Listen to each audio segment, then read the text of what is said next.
All right, let's jump straight into a genuinely fascinating paradox right at the heart of Ireland's economy. Foreign direct investment, especially from these absolute giants in global tech and pharma, has completely transformed the nation.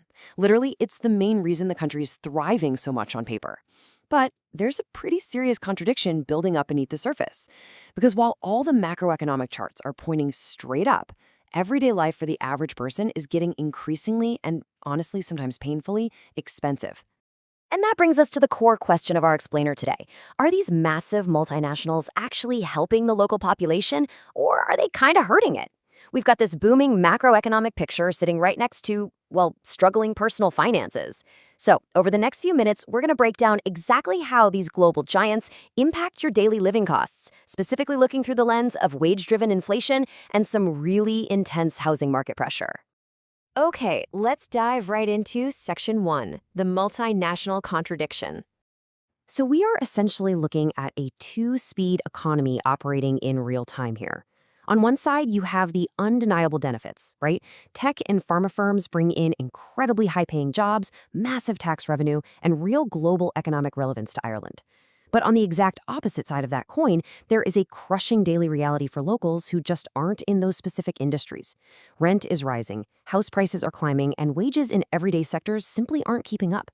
We literally have one group benefiting directly and another feeling some really heavy consequences indirectly. Now, before we focus entirely on those everyday costs, we absolutely have to acknowledge the massive scale of the financial benefit. We're talking about billions with a B in corporate tax revenue injected directly into the system. Without this foreign direct investment, the country would look vastly different. This money acts as a vital economic engine. It funds the critical public services that everyone, and I mean everyone, relies on: healthcare, education, and national infrastructure. Moving right along to Section 2, the wage ripple effect, and how these costs spread outwards. Okay, here is how this whole thing builds, step by step. Step 1, tech and pharma wages rise. Because these roles pay significantly above the national average, a very targeted segment of the population suddenly has a whole lot more buying power. Step 2, landlords and developers recognize this new capital, so, naturally, they adjust their prices upwards. That's just how markets work.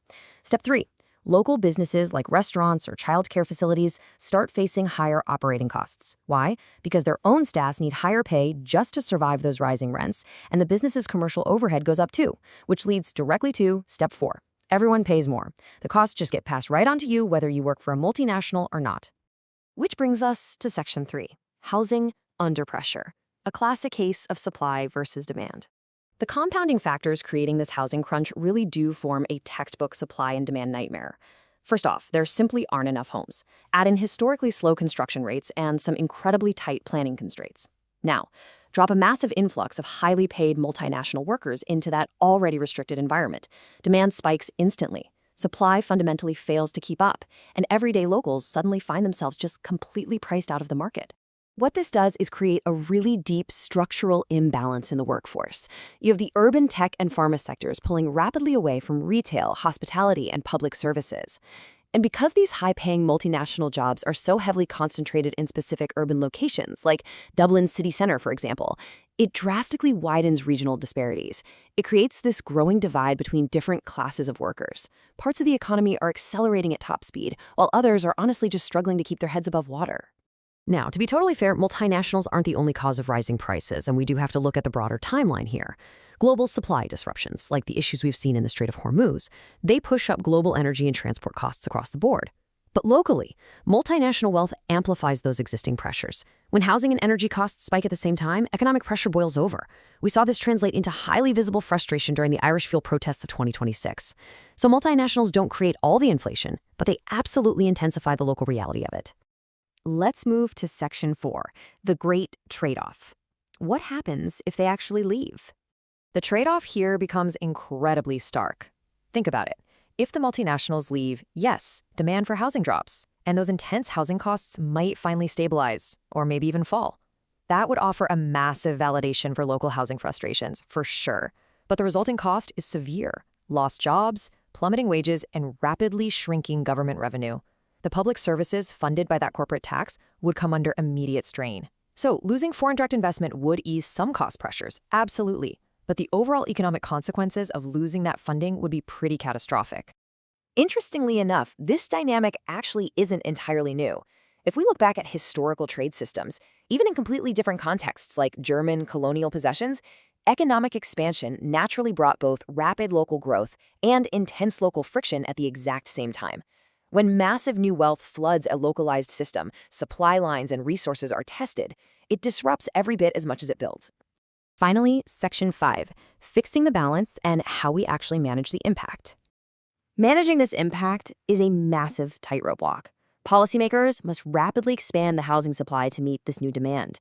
They need to invest heavily in infrastructure capacity so the country can actually support its own economic growth without, just buckling under the weight of it. And they have to carefully balance taxation and redistribution to manage inequality. The solution isn't making multinationals the villain here. They are just economic actors responding to incentives. The real solution is building the societal infrastructure to support their massive presence. Which leaves us with one final, pretty big question to close out our explainer today. Is the system built to make economic success work for everyone, or just a few? Attracting global investment is one thing, but managing its impact so it doesn't price out the very people it's supposed to benefit, well, that is the true challenge of our era. It's a complex balance, and the outcome of these policy decisions will directly shape everyday life and everyday wallets for years to come. Take a second to think about how this dynamic plays out in your own city, and keep questioning how macro success really impacts your micro reality. Thanks for joining me.